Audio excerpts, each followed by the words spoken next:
दोस्तों नमस्कार, मैं हूं दीपक हिमांशु और आप देख रहे हैं टीचिंग वाला। बिहार एस्टेट का 11-12 का आज से एग्जाम शुरू हो गया है। आज आपको कंप्यूटर साइंस का पेपर था। एग्जाम से निकलने के बाद मेरी बातचीत हुई कैंडिडेट से और जो समराइज निकल कर आ रहा है मैं आपको यहां पर बताना चाहूंगा। मैं धन्यवाद करना चाहता हूं उन सभी बच्चों को जिन्होंने अलग अलग माध्यम से मुझे भेजे हैं।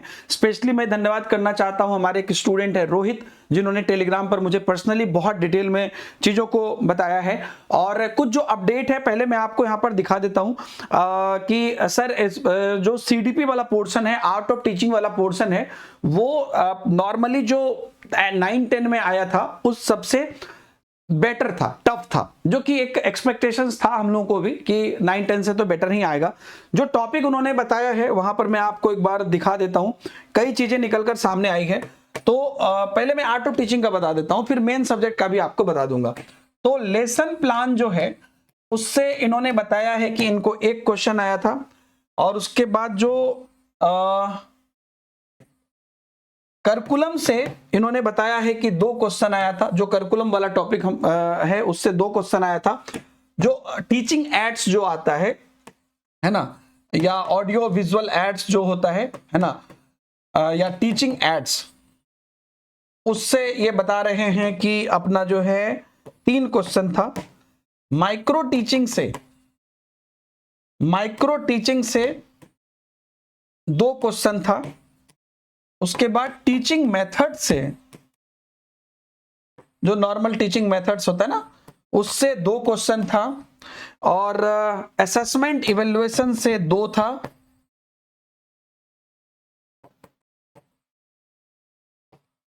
और ब्लूम से 1 या 2 था। ब्लूम टेक्सोनोमी से 1 या 2 था। इनका कहना है कि ब्लूम का जो क्वेश्चन था वो कॉग्निटिव डोमेन का था और बहुत डीप में पूछा गया था, है ना। जैसे कि होता है ना कि ये संश्लेषण होगा कि विश्लेषण होगा, एग्जैक्ट क्वेश्चन अभी उन्होंने मुझे नहीं बताया है ना, लेकिन क्वेश्चन लंबे लंबे थे इसलिए ज्यादा याद नहीं है ना। लेकिन अभी जो है मतलब ज्यादा डीप में क्वेश्चन था, ऐसा उनका यहां पर कहना है। और एक क्वेश्चन आया था कि माइक्रो टीचिंग किसने डेवलप किया था, तो ये क्वेश्चन उनको याद था तो उन्होंने बताया। तो वो तो नॉर्मली आप लोग जानते ही हैं। और इनका कंप्यूटर साइंस था, तो इनका कहना है कि कंप्यूटर साइंस में नॉर्मल लेवल था, कुछ प्रीवियस ईयर से भी आए थे। तो आप लोग आगे जिनका एग्जाम है तो मेन सब्जेक्ट का अगर उनको प्रीवियस ईयर से आया तो जरूरी नहीं कि आपको भी आए, लेकिन आप लोग प्रीवियस ईयर मेन सब्जेक्ट का भी देख लीजिएगा।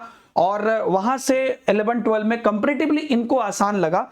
और अभी आगे और भी जो अलग अलग शिफ्ट में एग्जाम होगा उससे पता चलेगा।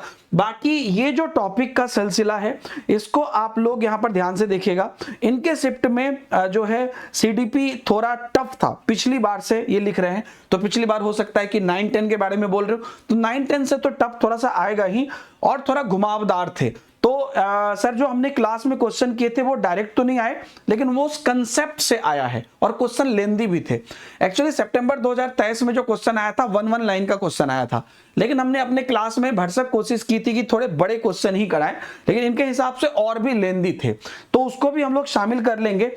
बाकी आप लोग जैसा उन्होंने कहा कि कंसेप्ट है ना जो कराया गया है वो कंसेप्ट अगर समझे हैं तो बनेगा, मतलब थोड़ा टाइम टेकिंग भी होगा जहां तक मुझे लगता है। तो आप लोग इन चीजों का ध्यान रखिएगा कि जैसे ही एग्जाम हॉल में जाएंगे, जिनका आगे अभी एग्जाम है, तो क्वेश्चन को वो बहुत अच्छे से ध्यान से पढ़ेंगे। लेंदी क्वेश्चन में सबसे बड़ी चीज क्या होता है कि थोड़ा सा 20-30 सेकंड देकर आप उसको एकदम मन को शांत करके उसको पढ़िए, वो किधर ले जा रहा है वो समझिए।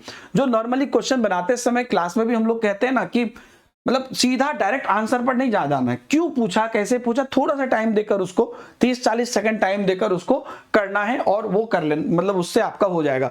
जो जीके जीएस वाला पोर्शन था वो भी मेरे हिसाब से, और जो कुछ अलग अलग बच्चों के फीडबैक आए हैं, नॉर्मल ही था वो, उसमें कोई बहुत ज्यादा दिक्कत नहीं थी। और मेन सब्जेक्ट जो कंप्यूटर साइंस था ये नॉर्मल था। अब आगे जिनका अलग अलग एग्जाम है आप ध्यान रखिएगा कि इसमें जितने भी कंसेप्ट हैं, कंसेप्ट के डीप से आपको कंपैरेटिवली 9-10 से थोड़ा बेटर आ रहे हैं। तो आप लोग आगे भी जो है आप लोग आगे भी सब लोगों को ऑल द बेस्ट अपने एग्जाम के लिए। बाकी टीचिंग वाला यूट्यूब चैनल पर दिन के 10 बजे अभी भी मैं क्लास कराऊंगा, और भी जो जो चीजें मुझे लगेगी मैं वो ऐड ऑन करते जाऊंगा उसमें, और आप लोग भी अपना अपना फीडबैक जो है कमेंट में जरूर बताइएगा। बहुत बहुत धन्यवाद दोस्तों। ये आज यानी कि आपका जो 11 जून को पहला एग्जाम हुआ 11-12 का, उसका फीडबैक रहा। आगे के लिए हम लोग जुड़ते रहेंगे। थैंक यू वेरी मच, और क्लासेस में आप लोग आते रहिए। बाय बाय, जय हिंद।